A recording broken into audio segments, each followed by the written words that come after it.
Greetings and good afternoon, friends. On behalf of the Goa State Commission for Protection of Child Rights, I take this opportunity to welcome you to this afternoon's session. Our thanks are due to Sushma Mandrekar, who is the chairperson of the Goa State Commission for Protection of Child Rights, for having reached out to us to arrange this session, which we hope would be the first of many collaborations that we will engage in to work for children and their rights and their well-being, particularly in the current scenario, which is an unusual, unexpected, and unprecedented time for all of us. As we have more people joining us, let me take the opportunity to briefly introduce you to who we are. The last 5 years, the Department of Child and Adolescent Psychiatry had been supported by the Department of Women and Child Development, Government of Karnataka, to run a child and adolescent community mental health service project. This was not a research project, it was a service project. It was intended to be located in one small area of Bangalore, and then it expanded to Bangalore and the whole of the state and the rest of the country, and then it expanded to Nepal and Bangladesh and Sri Lanka, Afghanistan. And as part of this initiative, where we worked with childcare service providers and stakeholders, we developed a lot of material, and my colleague Chaitra Krishna will put down on chat this website, which is www.nimhandschildproject.in. And I'll invite all of you at your leisure to navigate this website. It's a repository of all kinds of assessment, interventions, manuals, workbooks, reports that you can use in childcare work in problems like child abuse, trauma, loss, disability, and so on. This is a public domain free access website because we do not believe in copyright, we believe in copyleft, or shall I say copy left, right, and center. It's meant for public use. Please use it, adapt it, and pass it on to whoever you think will benefit from this vast repository that we put together with 5 years of our work. When the Ministry of Women and Child Development, Government of India, heard of this work of ours, they invited us to consider mounting it on a national scale to reach out to other states as well. And we gave in a proposal last year, and we met with the Honorable Minister in February this year.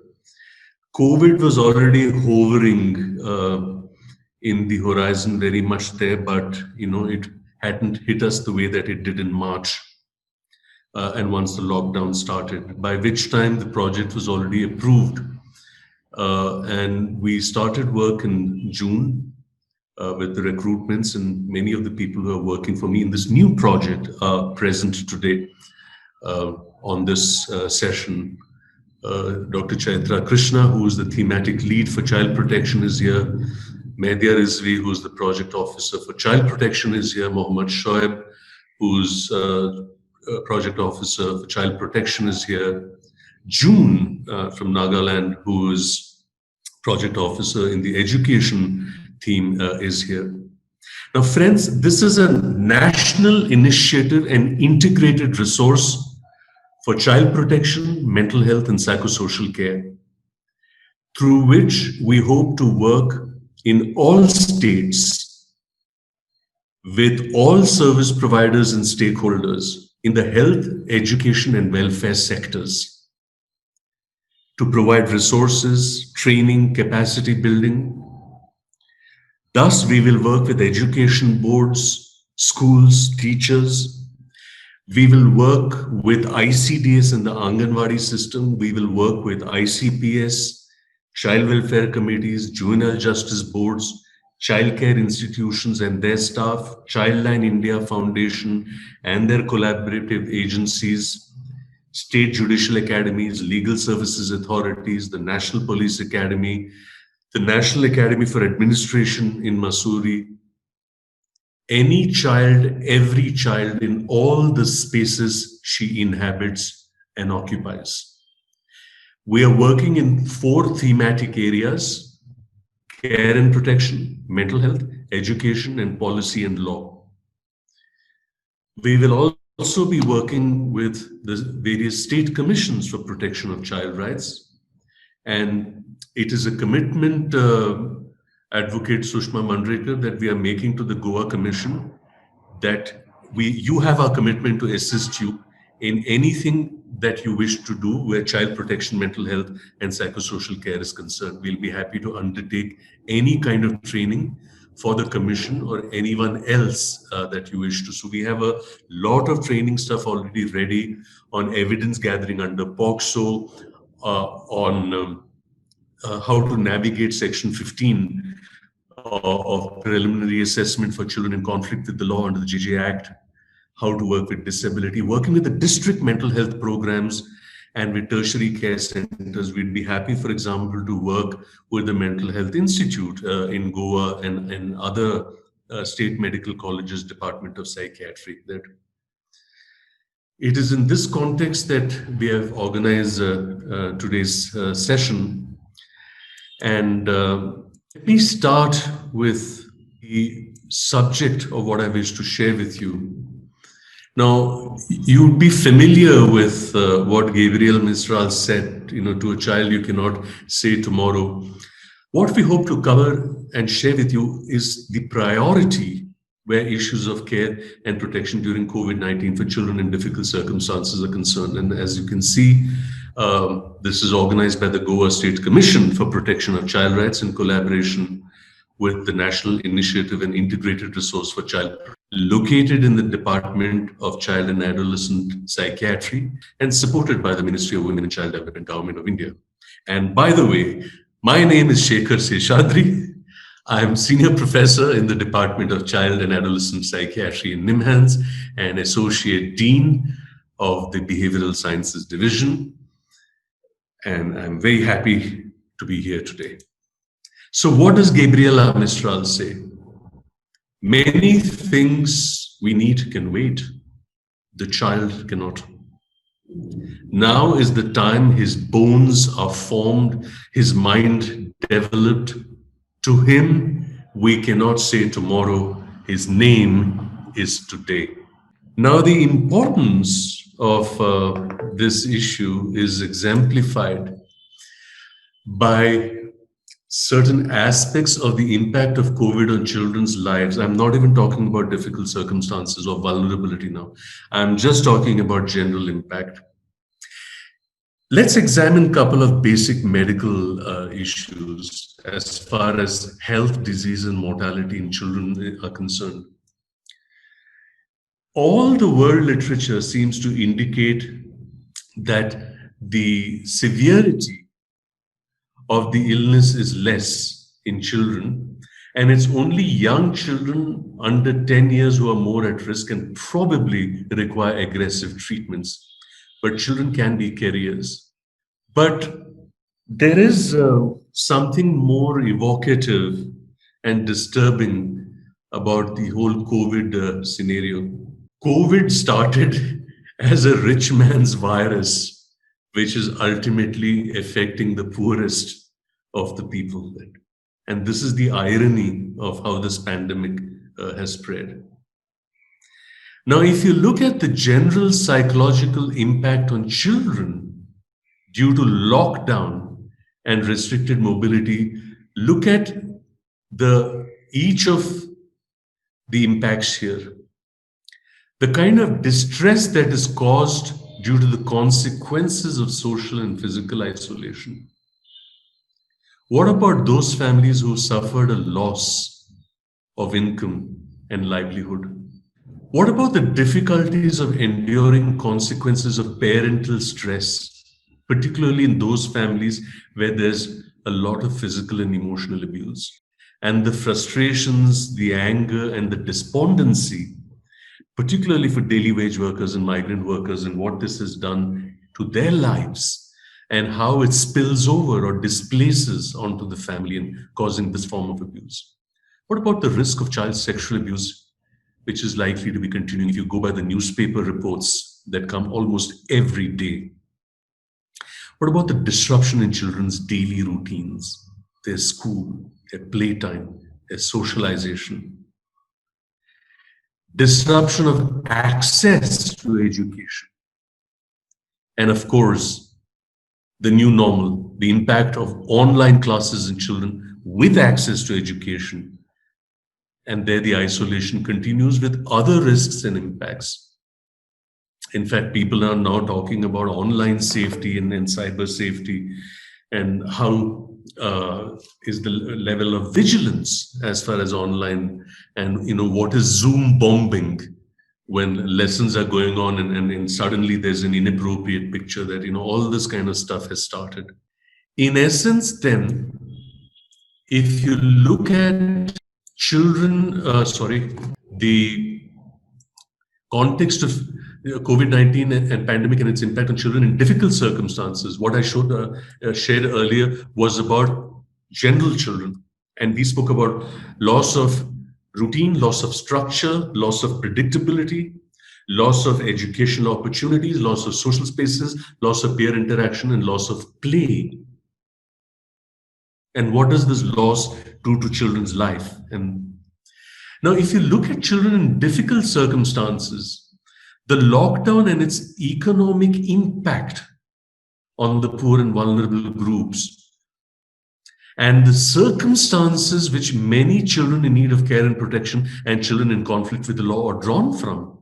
And most of you have joined today, members of the commission, staff of the ICPS, the DCPOs, childcare institution staff. You know only too well the kind of background that they come from. They are most economically vulnerable populations, like migrant labor, unemployed in informal sectors, farmers, daily wage earners. And what have they been faced with? Sudden loss of livelihood and income, poor access to food and shelter and other basic needs. Now, as it is, they came from difficult circumstances. And then there's an exacerbation of the already difficult existences and whatever little resources they would have consumed in times of disaster, giving rise to prediction for low economic growth. And we have no idea, friends, how the recovery from global economy, including the Indian economy, is going to take place and recover from the losses and impacts of the pandemic.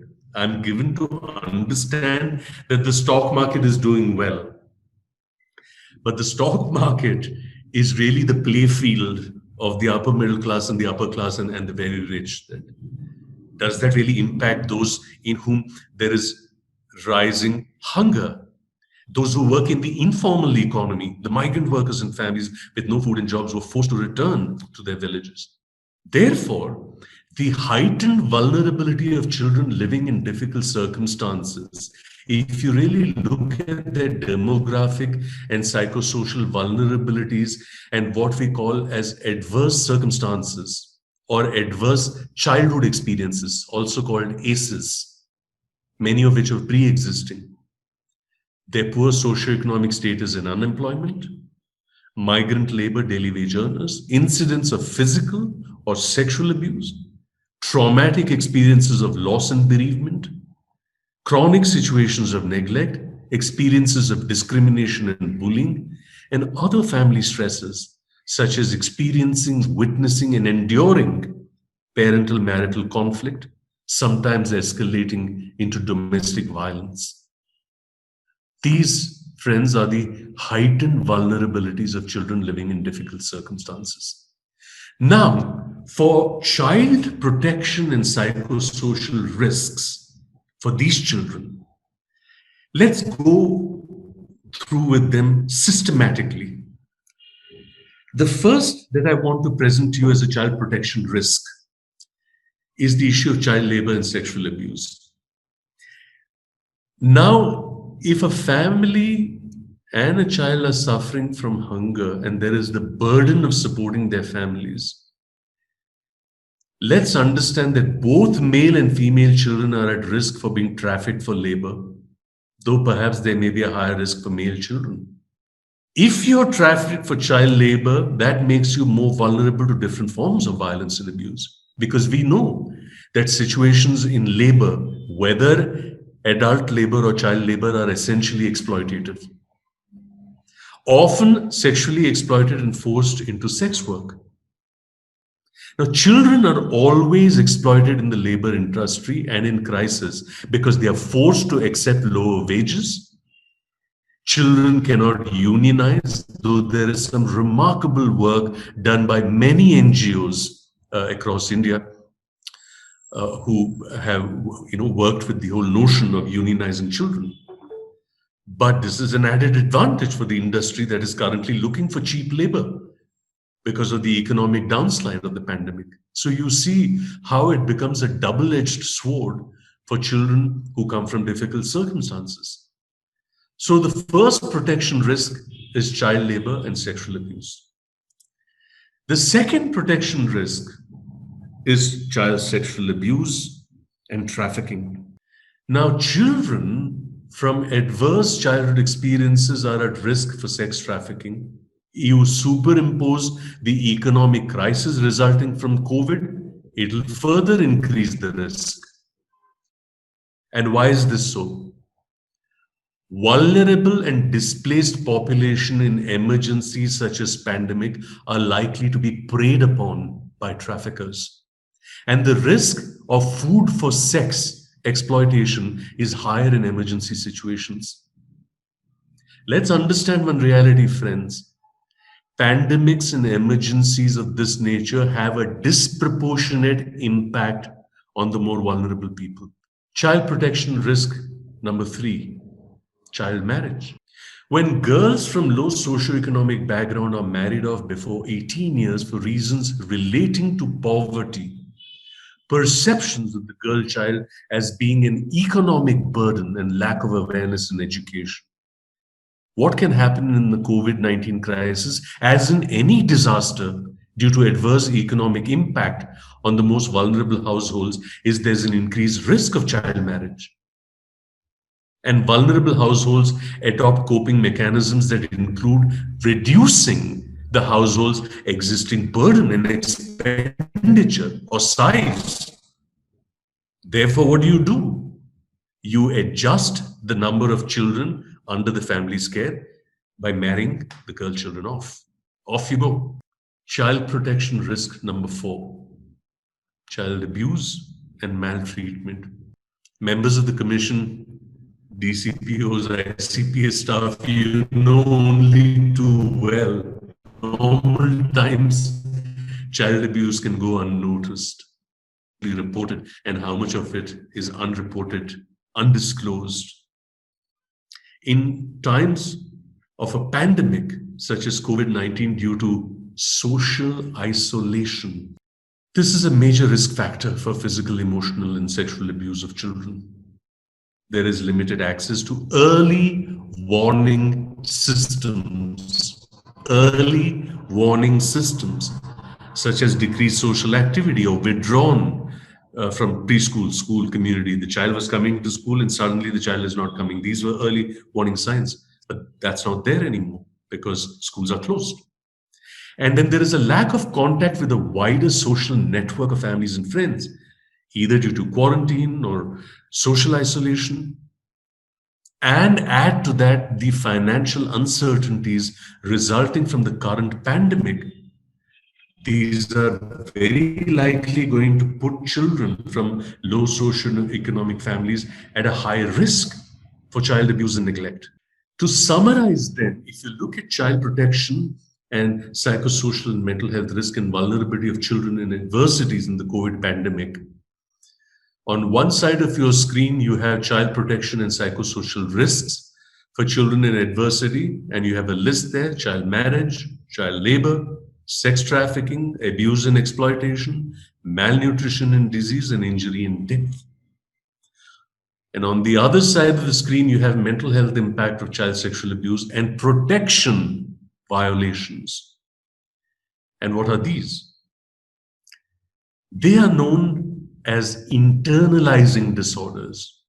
Internalizing are a group of disorders characterized by experiences like anxiety, adjustment dynamics, depression, and post-traumatic stress disorder. But there is also the risk of externalizing disorders such as runaway behavior, anger, aggression, antisocial behavior, substance abuse, and other high-risk behaviors. And then, of course, there are life skills deficits, inadequate skills relating to assertiveness, negotiation, refusal skills, conflict resolution, problem solving, critical thinking in dealing with daily hassles, daily life challenges, and all the kind of trials and tribulations that families and children face. So, as child protection staff, as district child protection officers, as commission workers, as people deeply interested in the life and the experiences and well-being of children, these are some of the protection and psychosocial mental health risks and vulnerability that we have to be alert to. How do we utilize the framework that I have presented so far, moving ahead in the way that it will empower our own work, our own advocacy, and the plans, the policies, and the programs that we roll out? Let's look at it first from the perspective of institutionalization or deinstitutionalization. This is a burning kind of debate. I'm presenting to you a set of statements, and I'm going to be inviting you to basically share your thoughts on each of them as we go along. Children should not be institutionalized so that social distancing is maintained and as soon as possible be repatriated, that is sent home to their families. Does anyone have any thoughts on this? You can just perhaps unmute your mic. My tech team, I don't know how many people have logged in, but if there are not too many and we are a small and a cozy group. Yeah, we are a small group. We have around 40 people. Lovely. So maybe Sumedha Belokar. Sumedha, your thoughts? Children should distancing and as soon as possible be repatriated, sent home to their families. Your opinion, Sumedha?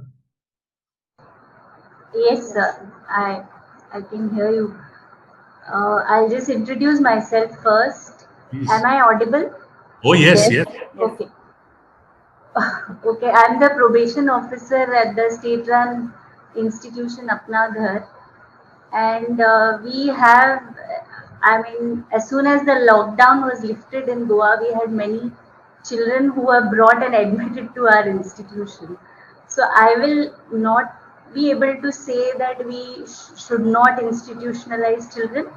It would depend on the situation in which the child is. If the child is absolutely alone and on the streets, it is better that child comes to an institution and has some, food, shelter, access to medicine, etc. But at the same time, yes, if sending home is an option, family is an option, definitely the child should be repatriated, provided we can arrange a safe travel for the child. Otherwise, then the child can remain in the institution for some time. Friends, I want you to pay particular attention to a very critical issue that's related. It depends on the individual child. I want you to pay particular attention to what Sumedha has said. It depends on the individual child's situation. And any decision must be taken depending on the nature of that individual child. Not be institutionalized as it is difficult to manage and provide quarantine facilities. Who would like to respond to that? Children should not be institutionalized as it is difficult to manage and provide quarantine facilities. Chaitra, you have access to anyone you can invite who. Anybody? Peter, sir, Peter Borges. Oh, yes. Or, Peter, your opinion? Or Kuldeep Singh, sir. Good afternoon. I'm not sure whether they can hear us. No, I had to unmute. I can hear you. Can you hear me? Yes, sir. Yes, sir. Oh, yes. Sir. Namaskar, afternoon. I'm Kuldeep Singh Gangar. I've been recently posted as Secretary to the Goa State Commission for Protection of Child Rights. Namaste, sir. Now your issue is Government of Goa. Now the issue is institutionalization. I have one small take.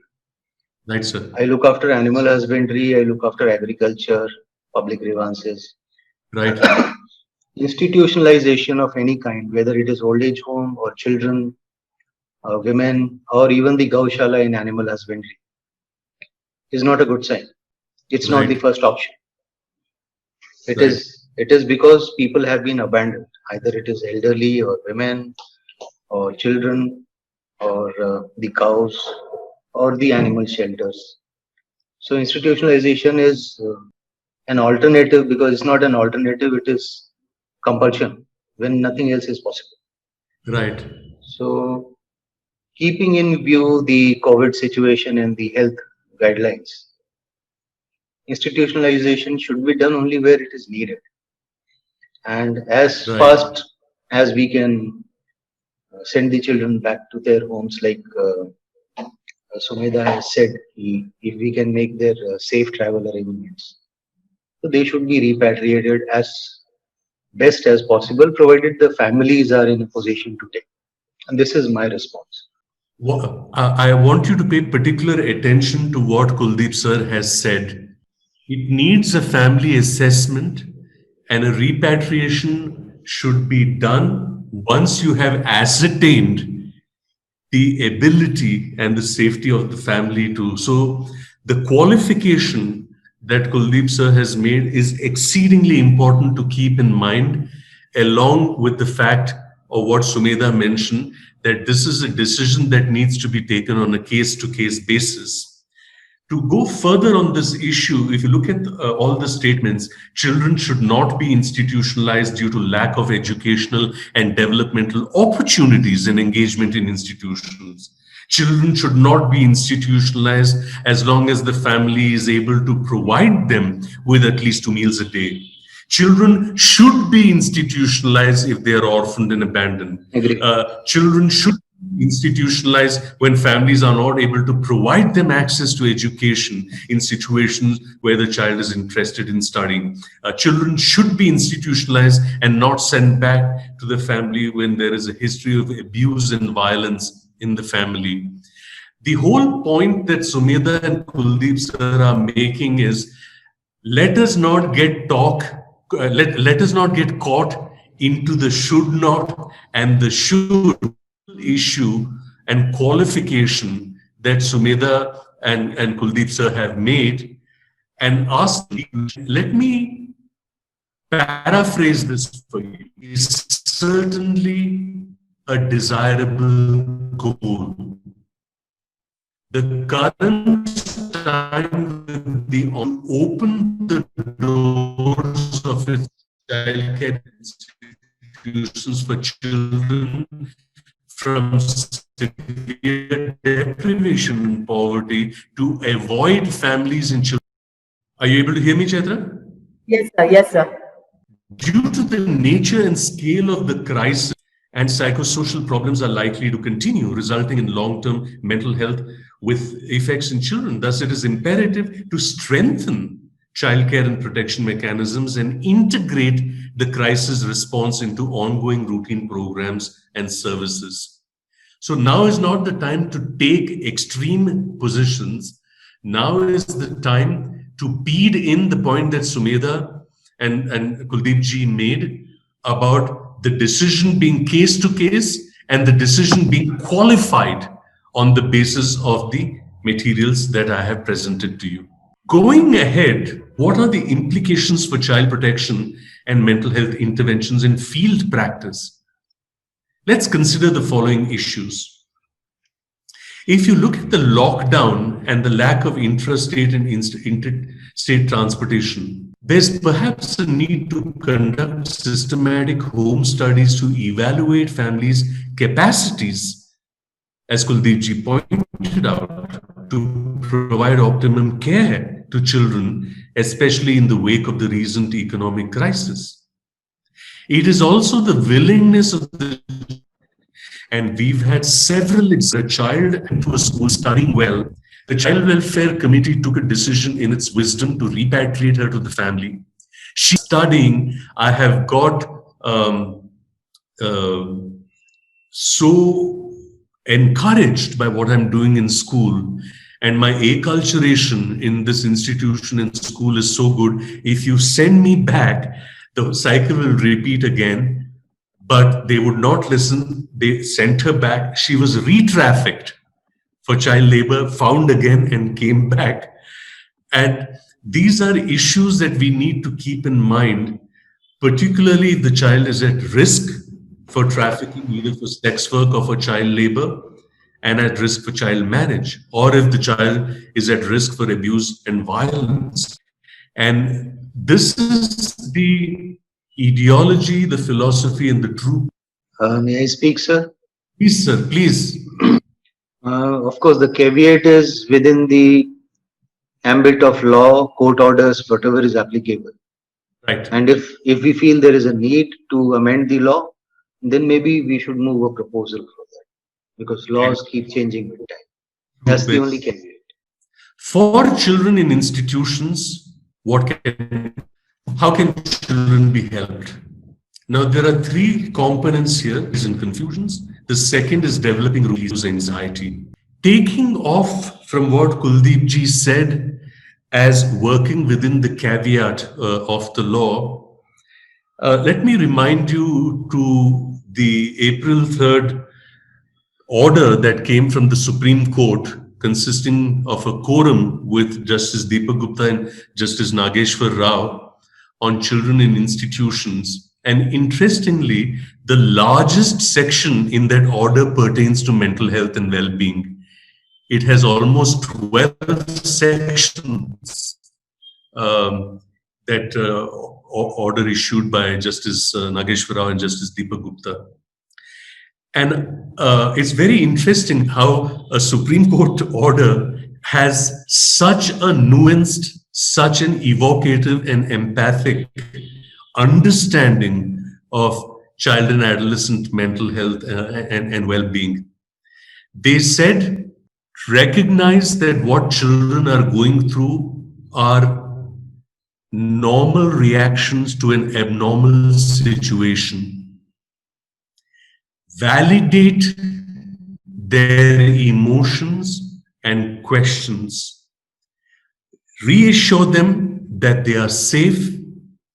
Arrange for them to be in contact with their extended family so that any anxieties and concerns about how the rest of the family is doing is allayed.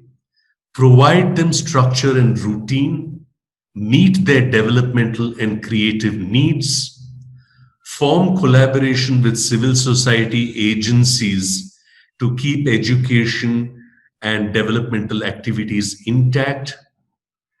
Work with peer groups and child participation and decision-making within institutions.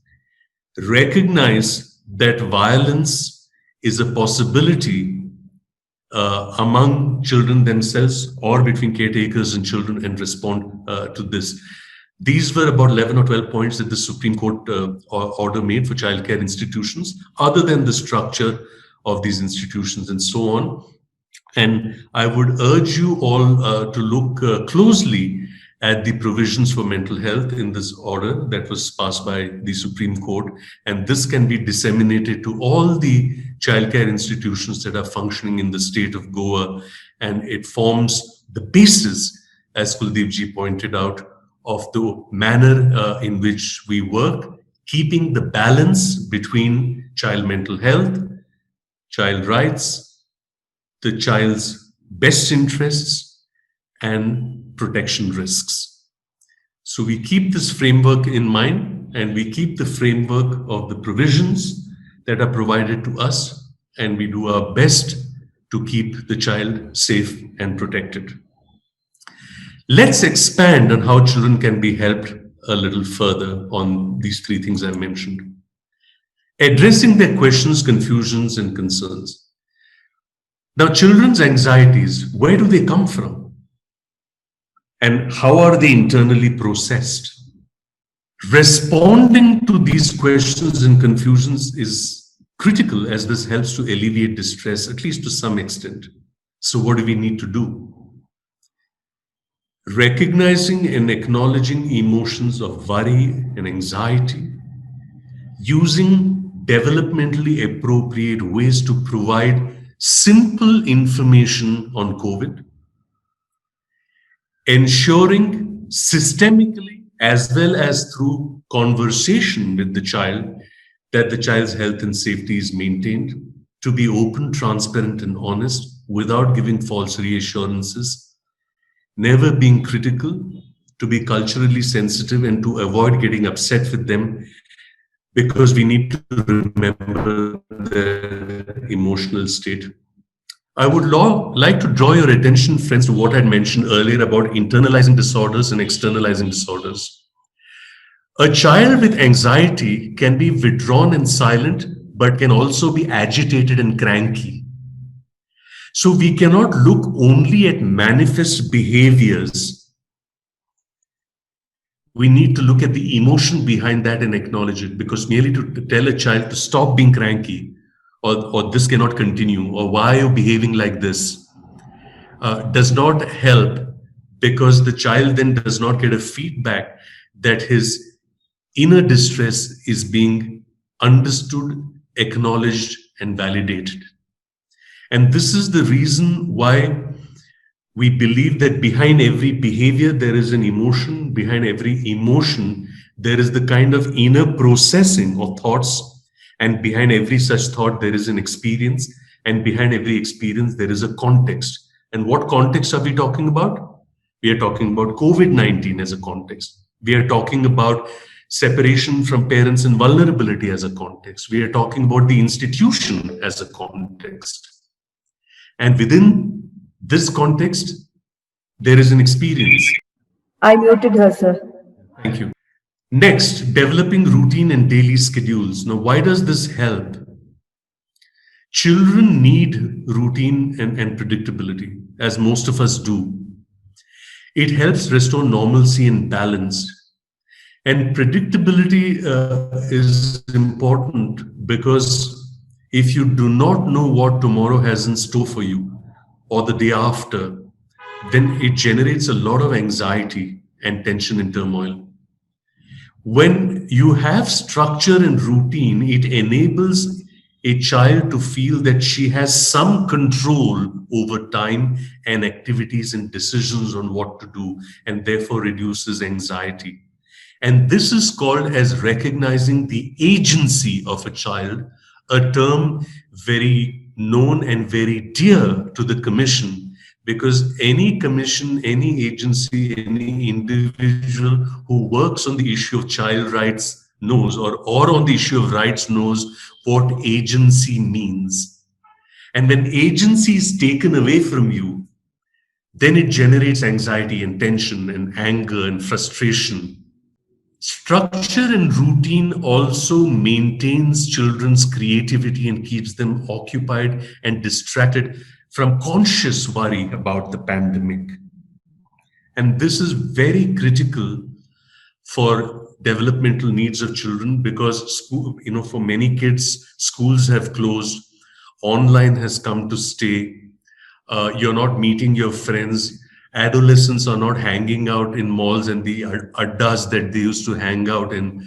So life has changed for all of us in serious and unknown ways. And how do we therefore keep creativity and developmental processes intact so that the whole pressure and isolation does not build up? So to help children develop routine for play, daily self-care activities and schoolwork and other hobbies is important. And we need to understand here, friends, the difference between isolation, solitude, and loneliness. Some people choose solitude, painters, writers, because some painters and writers like to be with people, like to be with nature, but some don't. Isolation may be chosen or it may be enforced on you.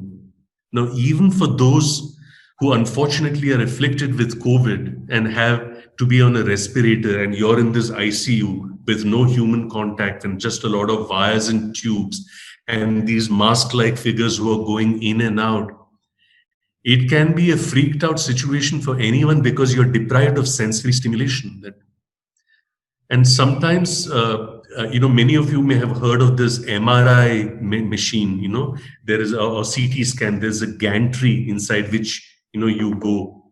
Friends, 10% of the people will say, I will die of the disease, but I'm not going inside there because of claustrophobia. That's what constriction does to people, which is why I sometimes wonder, these crazy guys who do deep sea, underwater deep sea cave diving. I mean, what is wrong with you? Why would you do such, risky, constricting stuff? But, that's the range of 10% of people who say, I'll die of the disease, but I'm not going inside that CT scan gantry too. So for each individual child, how do you help them develop a sense of space and work this constriction as far as their imagination is concerned? I know, Goa holds this International Film Festival every year, and many of you are perhaps cinemaphiles. Perhaps you remember this film of Roberto Benigni called Life is Beautiful. This is about a father and a son who were jailed in Auschwitz during the Holocaust. And he creates this imaginary world of play for the child, that everything is a game and the hiding and all of that. And of course, he gets shot. And the picture is actually the child telling the story when he's grown up of how his father protected him with this kind of, or if you read Diary of Anne Frank, 20 hours you could not move, you could not cough, you could not sneeze. You had to be utterly still and silent. So this is what, the pandemic has done. And therefore, even in terms of childcare institutions, when you get them into, some movement, some creativity, some writing, some music, it gets the body experience and the body physiology and kinetics in motion. And all these are very, very critical interventions. Activities for reducing anxiety range from providing an explanatory model for anxiety, which we call as the mind-body connection. It includes relaxation techniques such as deep breathing, pranayam, guided imagery, muscle relaxation. It involves distraction activities like drawing or gardening or journal writing or music. And it involves physical exercises, particularly to help children in institutions. And physical exercises was one of the recommendations that the quorum of Justice Gupta and Justice Rao made in the Supreme Court order, that you must keep physical exercises going. But children in institutions should also be helped remain in connection with their families over phone. So arrange for them to remain in contact with their loved ones once a week, twice a week, so that there's a sense of continuity. Otherwise, the anxiety and uncertainty just keeps building.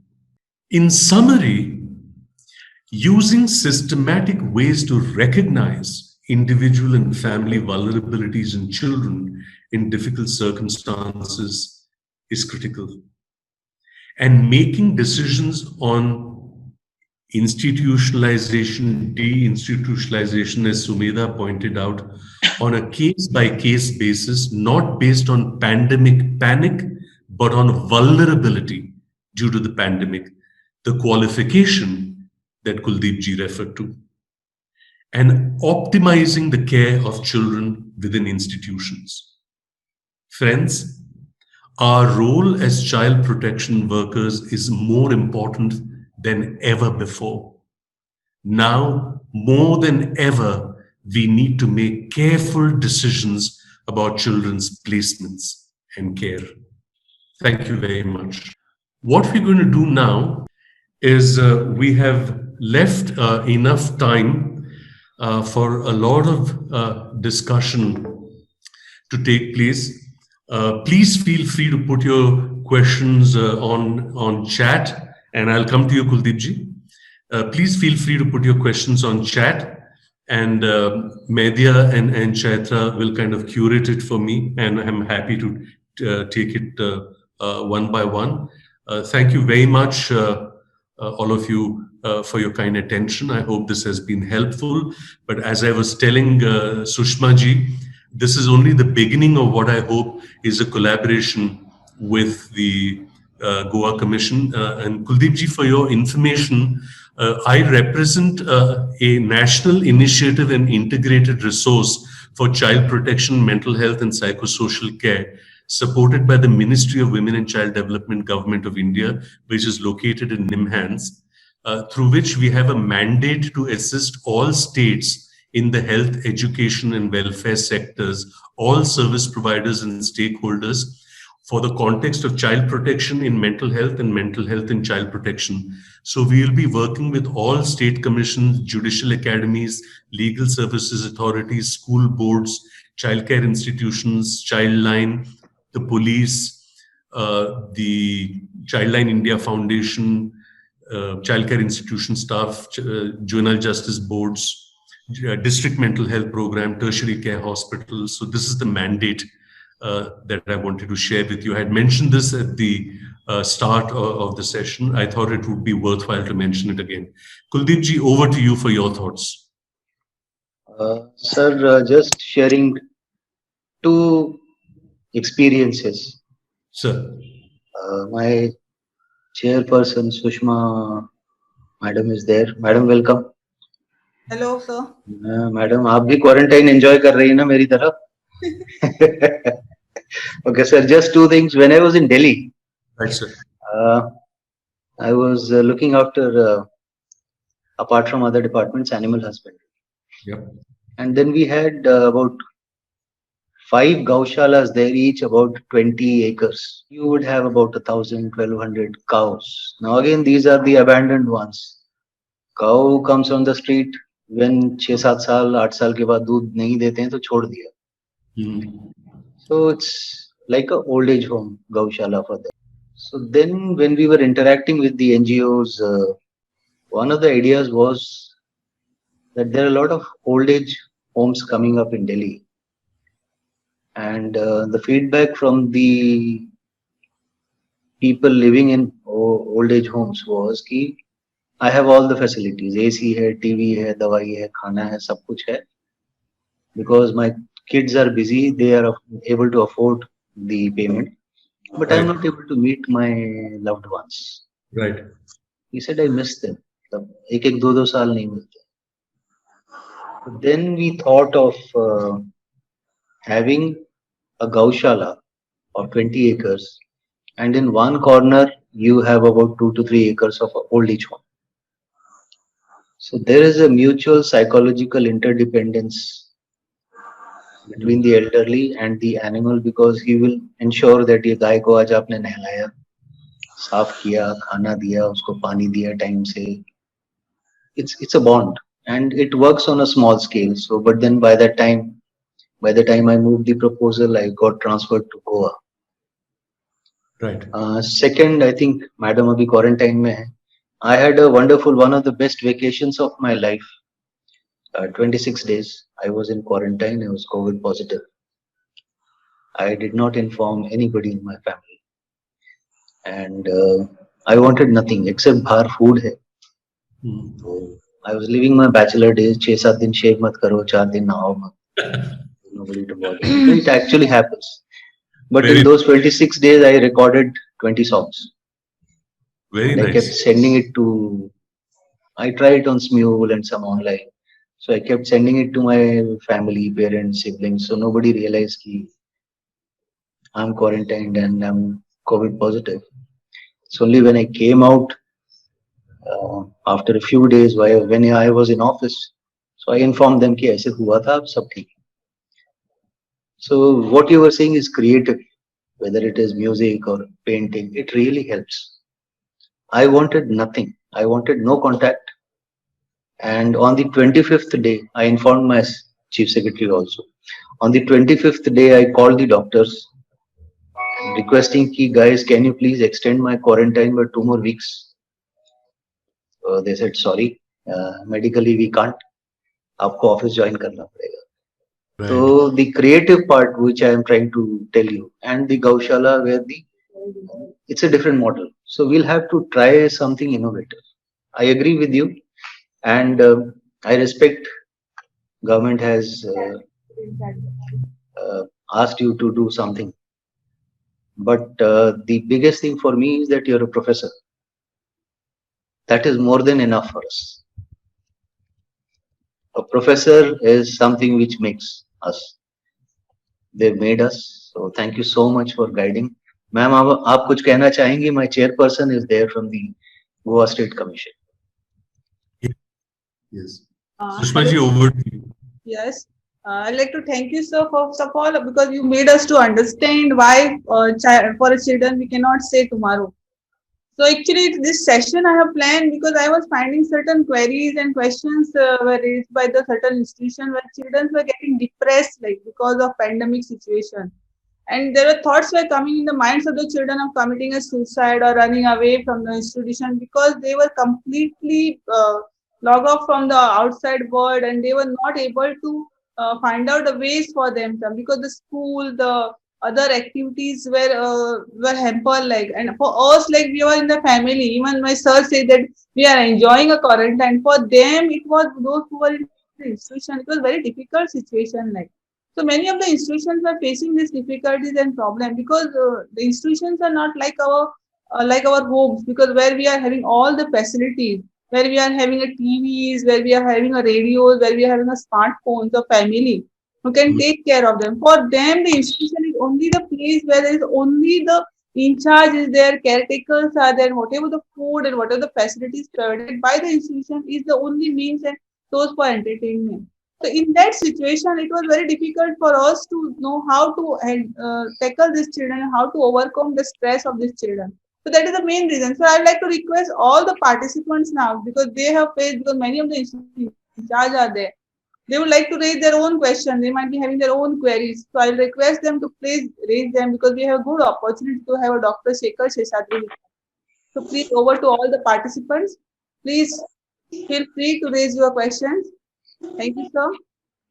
Thank you very much, Sushma ji. And as questions come, let me address two quick things. One, taking over from a point that Kuldeep ji made about the importance of bond and bonding. And the other point, Sushma ji, that you made about depression and self-harm behaviors. I'll make a small point of each of this and then take a question as it has come up on chat. Now, what happens in those families where there are pre-existing family discord and children are in those issues during isolation or during quarantine? And what does it do to the dynamics of the bond, and how do you re-establish those dynamics then? So the whole concept of bond, जिसको हम संबंध या बांधव्य कहते हैं, ये बहुत ही एक मुख्य बात है. Western psychology people always spoke about dependency, whereas हमारे यहाँ we always speak about बंधा और बंधव्य or संबंध. That And one of the things also we need to keep in mind is the predicament of young children and the predicament of children with special needs. तो ये नजर में रखना, जहन में रखना बहुत आवश्यक है, because they need that much more stimulation. And here is where the bond of creativity. And I want to introduce you all to the concept of anthroposophy. Rudolf Steiner, my colleagues will print it out on chat. Anthroposophy, Rudolf RUDO LPHSTEINER, Rudolf Steiner. Anthroposophy mein, he works a lot with nature and materials and craft and music and art and movement. And we have the anthroposophic practice of medicine, the anthroposophic practice of education called the Waldorf system, and adult communities of people with intellectual disability called Campbell communities. And it's a very evocative. If children cannot go out to the world, how do you bring the world back into the family? तो घर में छोटा सा गमला रखा, उसमें मिट्टी है, उसमें धनिया या सरसों के कुछ बीज डालो, let the child take care of it. It germinates in 3-4 days, and the joy that the child has of things growing is very. Or put 2 chairs, put a green cloth over it, put some orange light, play some Goan music, bring some orange juice, and imagine that you're on the beaches of Kalangut or Kolwa or something and enjoying yourself. So ye baat Kuljit ji ne kahi. Coming back to the issue that Sushma ji raised about depression and self-harm, there is one thing we need to understand. In mental health, if a person is in a difficult situation where suicidality is concerned, it's a spectrum. There is a difference between a person who says, I am in a difficult situation, to a person who says, my difficult situation is intolerable, to a person who says, I do not wish to live, to a person who says, I wish to die, and to a person who says, I wish to kill myself. They are not the same. They are a spectrum on the range of suicidality. And in counseling, therefore, it's very important to figure out where the person is positioned as far as his or her thinking is concerned, and then assist. And in childcare institutions, and Sushma ji knows this very well, as do many people here who are DCPOs and who've been in the commission and who know childcare institutions, this business of cutting. You're very familiar with this behavior. A lot of that self-cutting behavior is not with the intention to die. The intention is tension relief. So, which is where life skills education comes in, which means problem solving, critical thinking, effective communication. How do you reduce your tension? So the idea is not to say, stop doing this, this is bad. The idea is to say this happened because you were upset and angry. You were upset and angry because you thought in your mind, how could he say that to me? And he said that to you because you had a fight. So let's resolve that. Again, behavior, emotion, inner voice, experience, context. So this is how we deal with depression and suicidality. Having said this, we go to the first question from Dr. Nandita D'Souza about the mental health care of caregivers in child protection institutes. It's a very critical question. And Nandita, while there is no policy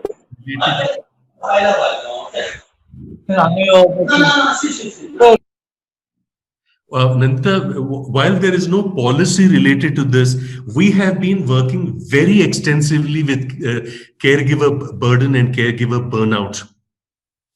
And what we are, so we have a framework of how we approach this. And here's the framework, very briefly stated. Will it translate to policy? I do not know, but here is how. So we tell people, all of us are in an unusual situation. We don't know when this pandemic will end. From a health perspective, it's very likely it will take at least a year or 2 years more before some sanity and some semblance of normalcy returns. You're doing the best that you can under the circumstances. No one is perfect. Third, take it small step by small step. Put a list of priorities and work accordingly. Fourth, stay connected, stay connected, stay connected with your friends, with your extended family, with other service providers, with your agency that you're working for. There is no shame in reaching out for help. You're entitled to help. Fifth, engage in activities which you like doing, such as your hobbies. And as Kuldeepji pointed out, it's about music, it's about art, it's about journal writing. So to be in touch with the creative part of your identity, to do mindfulness-based exercises, whether they are yoga, whether they are relaxation, or whether it's exercise. And there is something known as caregiver gain, and caregiver gains occurs by three phenomena. One is communication, the third is connectedness, the second is connectedness, and the third is conviction. A conviction about what you're doing and why you're doing. Connectedness, both with the constituency that you serve and with your peers and co-workers and your family, extended family in your support group. And communication in terms of timely communication, both of your needs and the predicament and challenges that you face. So this is the kind of framework that we give to service providers there. Let me take a question from Peter. Any specific advice for organizing housing of children living in chronic illnesses like HIV and cancer? And this is with specific reference to the COVID era, where mobility is minimized or almost curtailed. That very interesting question. And again, it comes back to the point that Sumedha and Kuldeepji made about the specificity of a case-to-case issue. And if you look at vulnerability within vulnerability, or what we call as lockdown within lockdown, there is a lockdown there, but children in institutions are in a further state of lockdown. There is a lockdown, and children with disability or special needs are in a further need of. So the issue of kids with chronic illnesses and the kind of medical attention that they may receive. And this is the kind of situation in which we need to be innovative and creative and advocate and be active in organizing the kind of services for children who have these kind of problems. Particularly if timely medication is not available. And what about their developmental needs? What about their education needs? They have so many other needs. It's not just about medication for HIV, and it's not about their being in an institution. They're also people. They're also persons. And they're also children who are entitled to the kind of resources that so how do we make these resources available? So it's a question of creative motivation and creative energizing, even if there are no such existing facilities, at least for temporary time frames, to create a situation taking child protection and safety issues, health issues, meeting the developmental needs of children and meeting their special needs because they have specific kind of illnesses. And how do you provide the amenities for that to make this available? So this is my response, Peter. Thank you for bringing that issue up. Would anyone else like to share your thoughts? It need not be questions, but based on your own experiences in Goa and the kind of stories that people had shared with you. It would be lovely to hear from several of you as to what your experiences have been on the field, because that would really add a reality and a field embeddedness to the session that we have organized today. So please feel free to. In the meantime, I'm also putting on chat our social media links, particularly our YouTube channel. Please feel free to subscribe to the YouTube channel and pass the link on to your networks. We did a program called August Talks in August, where we had Shanta Sinha, who was the first chairperson of the National Commission for Protection of Child Rights. And she did a second term as well. And she spoke about child rights in the context of COVID. We had Padma Sarangapani from Tata Institute of Social Sciences, who spoke about education in the context of COVID. We had Dr. Jaswant Gasda, a child psychiatrist from Canada, who spoke on mental health in the context of COVID, and Dr. Debanjan, who spoke on a new definition of grief and loss in the context of COVID. In September, we launched a new series called Parenting Pathshala, and we have completed 8 such programs, one of which was yesterday, entitled Can I Go to My Friend's Party? Addressing substance use problems in adolescents. We have 2 more programs left. One is on adoption, who is my real family, and the other is on parents' issues. So this is called Parenting Pathshala, and you can watch them live or you can watch them later. These are just 50-minute programs with experts that. And we'll be starting several such series. There's a lot of other material that we are putting out. So Chaitra will be putting the YouTube link, and please feel free to subscribe, pass them on to your networks. We have information from Dr. Nandita and the organization Setu, which she represents, which has a telecare service for. No, I said that Chaitra has put out our YouTube channel link, and please feel free to subscribe it and listen to August Talks and Parenting Pathshala, in addition to many other training materials on mental health that we have. We have a program on how to take evidence from children with communication disorders in the context of POCSO and child sexual abuse. We have a program on the basics of child mental health, which is available there, in addition to 8 programs of Parenting Pathshala and 4 of August talks. There is one on early childhood education, which we had done in collaboration with a Bangalore-based agency. You have our Facebook, our Twitter, and our Instagram handles as well.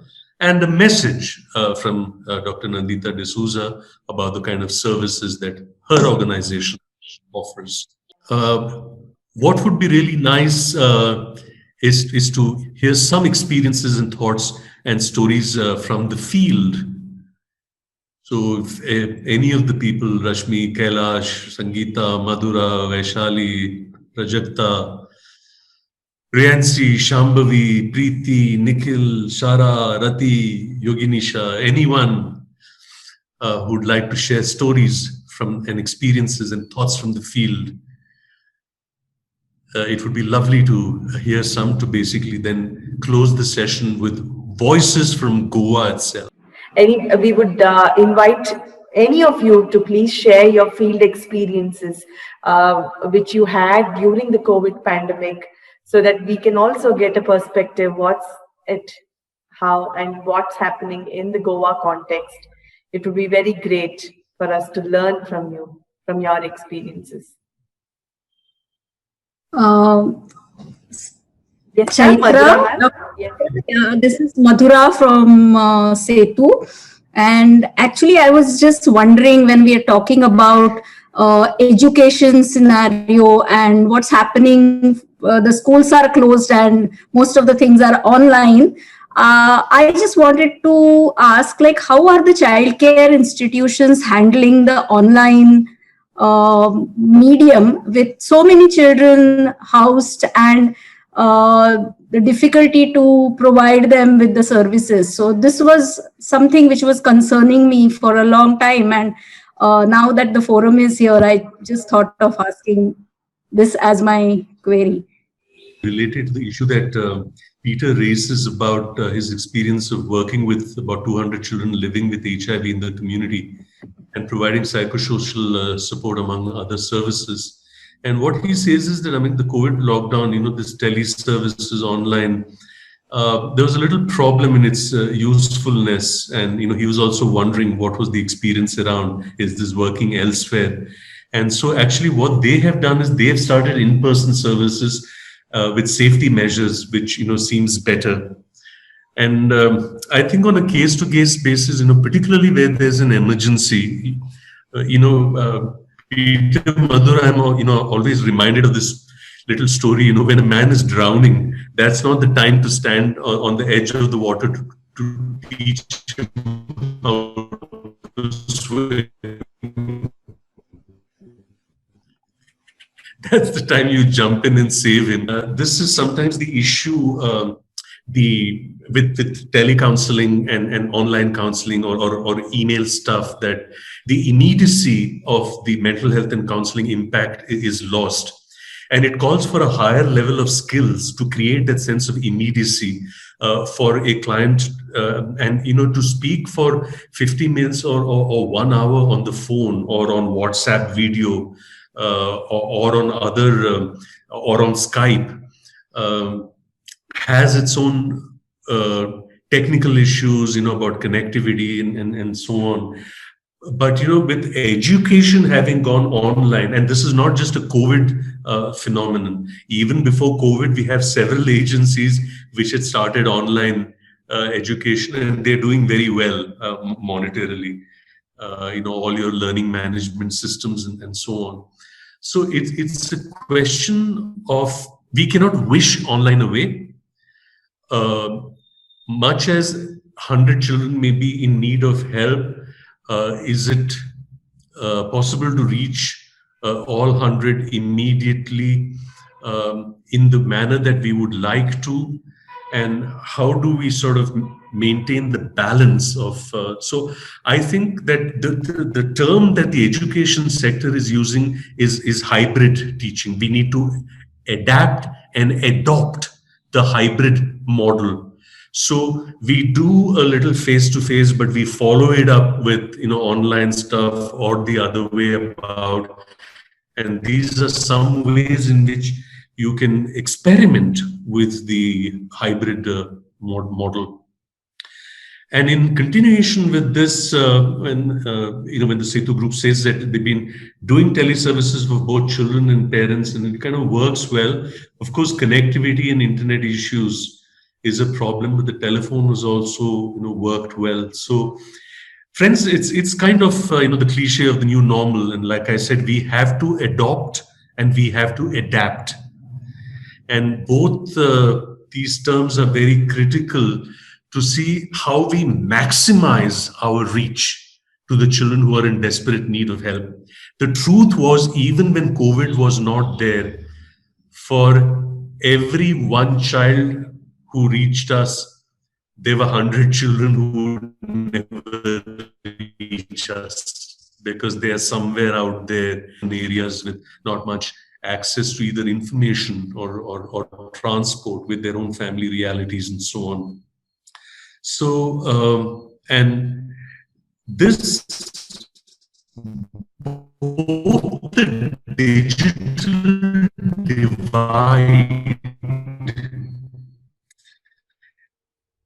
as well as the unequal impact that pandemics have on recognize, and those of agencies or work solo who work for the state, we just ensure and maximize our reach through all kinds of models. But all this must be coordinated and programmatized in a way that it works in synergy. Otherwise there is always the problem of duplication, or the right hand not knowing what the left hand is doing. And aptly summarized by saying that even one voice can make a difference.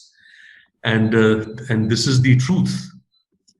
I'm reminded of this is not a COVID story. It's a different story. So this 35-year-old techie, he comes to his school some 22 years later to meet his teacher who's on the verge of retirement. And he goes to the teacher and says, "Teacher, do you remember me?" And she kind of squints at him and says, "No, no, child, I don't." But he says, "But I've never forgotten you. I don't know if you recall, I come from a terrible family background, and truth be told, I have not reconciled with my family. I don't know what it is that you saw on my face one day in class, and I distinctly recall that you did not do me the indignity of calling me in front of other children. You quietly called me aside when other children had left and said, 'You look a little dull and out of sorts today. Is anything the matter?' And I told at home, and all you said was, 'It must have been so difficult to keep this all in your mind. I'm so happy that you told me. And if there's anything I can conceivably do, please don't hesitate to approach and call me.' And teacher, never forgotten that act of kindness. You'd be surprised how much children remember. And this is the time, friends, as I have said in many of my addresses, since COVID started, to the Childline Fraternity, to UNICEF and to the family, this is the time to create memories for the children we work with. So that 5 years from now, 10 years from now, we all know that 100 years from now, when the history of humanity is written, this COVID is going to be a very much part of that history. The last one was the Spanish influenza 100 years ago. 15 million people died in the Spanish influenza. Now, we have not had so many mortalities, but it's a disease that has brought humanity down to its knees. This non-living strand of RNA, it's not even a living thing, this stupid thing, it's not even living. And the total weight of this thing that has caused this devastation, if you put it together, is not even 50 to 70 grams. And look at what it has done. So this will get written in human history as something that affected the whole structure, psyche, and our inner and our external ecology completely changed. Memories. And I'm very fond of singing, as indeed Kuldeep ji is, and I'm constantly reminded of this song sung in the mellifluous voice of the Swargiya Jagjit Singh. And this is what he says: "ये दौलत भी ले लो, ये शोहरत भी ले लो, भले छीन लो मुझसे मेरी जवानी, मगर मुझको लौटा दो बचपन का सावन, वो कागज की कश्ती, वो बारिश का पानी, वो कागज की कश्ती, वो बारिश का पानी." ये दौलत भी ले लो, ये शोहरत भी ले लो, take away my money, take away my fame and name, भले छीन लो मुझसे मेरी जवानी, you can take away from me my reputation, मगर मुझको लौटा दो वो बचपन का सावन, return to me the spring of childhood, वो कागज की कश्ती, वो बारिश का पानी, the paper boat that I used to float in the puddles made of the rainwater. If I ask any of you friends, what do you remember about your childhood? You'll remember that which is a stable memory. And a stable memory is something that happened very often, or it happened once, but unforgettable because it was so magnificent or so devastating. So that's why people say, you know what I remember about my childhood? I remember in my home, I had a 100-year-old bell, and it was my job to ring it during mealtime. And everybody would collect and we would eat together and talk. And now at the age of 35, it has pride of place in my house. You know what I remember about my childhood? In my family, we had a tradition that every week we used to go to the nearby orphanage and do social work. And that's where I got my inspiration to do my BSW and MSW. And here I am as the chairperson of the Goa State Commission of Protection of Child Rights. You know what I remember about my childhood? I remember every day thinking in my mind, why the hell was I born in this family? All I remember about my childhood is night after night, putting my ear outside my parents' door to listen whether they were killing each other or not.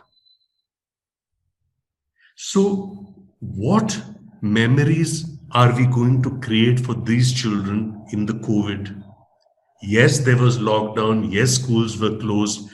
But what fantastic suggestions were given to us for education, how we manage things creatively at home.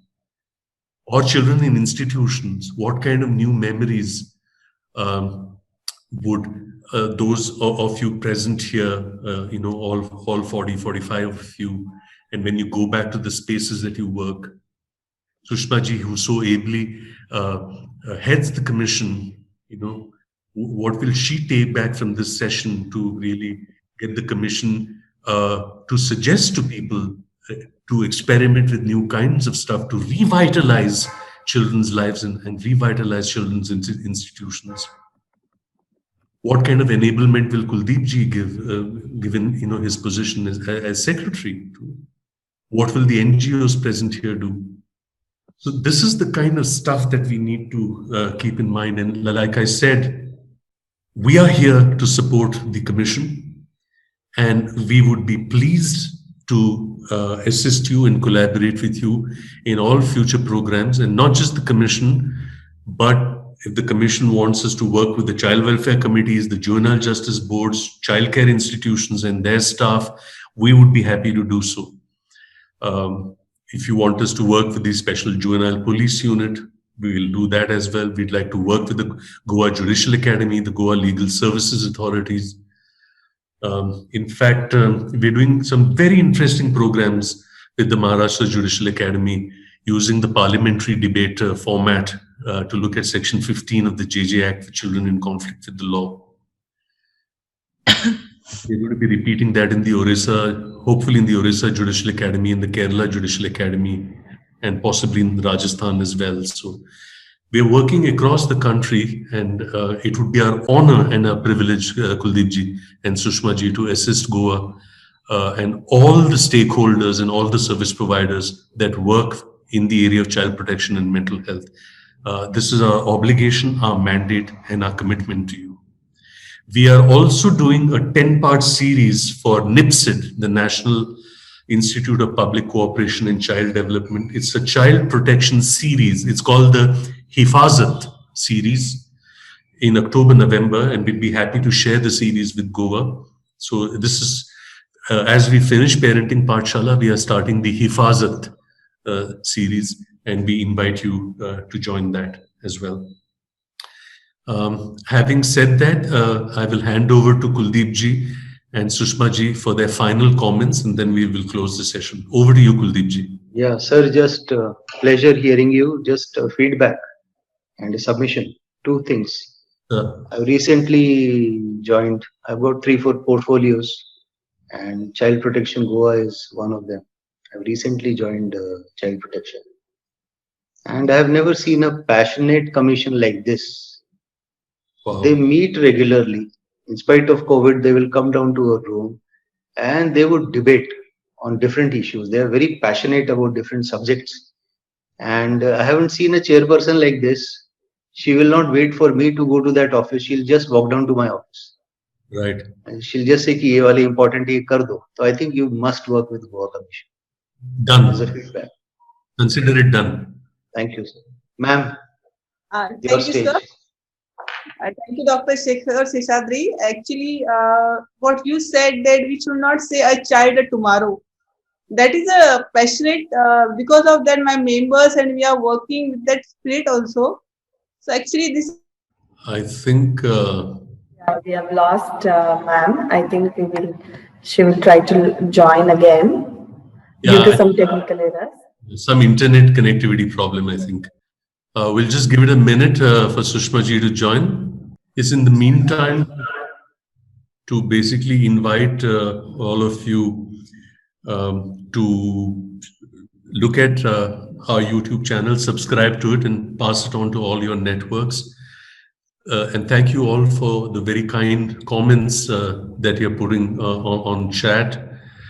Other members of the commission as well.